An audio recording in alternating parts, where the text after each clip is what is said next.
सिसबात म्हणजे नेमकं किती गरम पाणी, किती वेळ बसायचं, किती टाइम करायला पाहिजे ह्याच्याबद्दल सांगा सर. असे पण पेशंट आहेत ज्यांना प्रॉपर सांगितलं नसल्यामुळे ते बात करतात. म्हणजे डोक्यावरनं पाणी घेतात आणि म्हणजे इट डझंट वर्क. नाही, त्याच्यामध्ये आपली चूक आहे सर. त्यांना सिसबात हा माहिती नाही. आपण एक इंग्लिश टर्मिनॉलॉजी त्यांना थोपवतोय.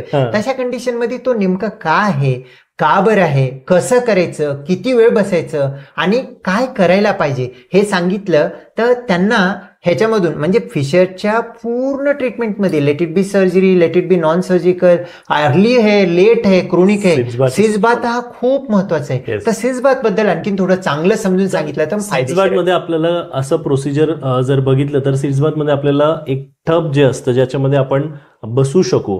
खाली बसायचं का टॉयलेट? खाली बसलेलं बेटर आहे, किंवा टॉयलेटमध्ये पण आजकाल असे येतात ज्याच्यामध्ये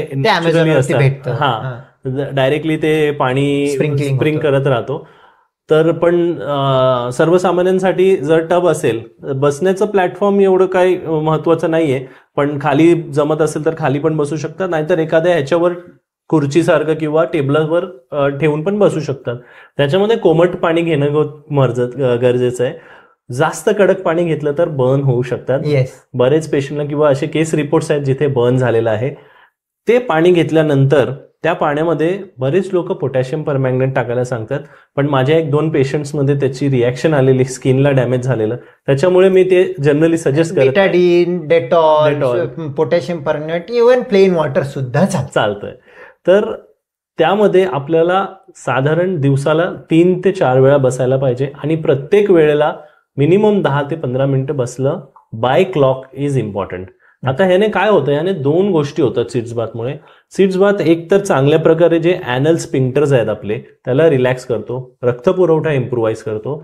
सेकंड गोष्ट असं असतं की जणू म्हणजे कितीही स्वच्छ केलं तरी जे फिशरचं भेग पडलेलं असतं त्याच्यामध्ये थोडे थोडे स्टूलचे पार्टिकल चिटकलेले असतात, त्यामुळेच तो स्पाझम जास्त करतं. तर त्याच्यामुळे काय होतं की त्या पाण्यामध्ये बसल्यानंतर ते पण स्वच्छ होऊन जातं.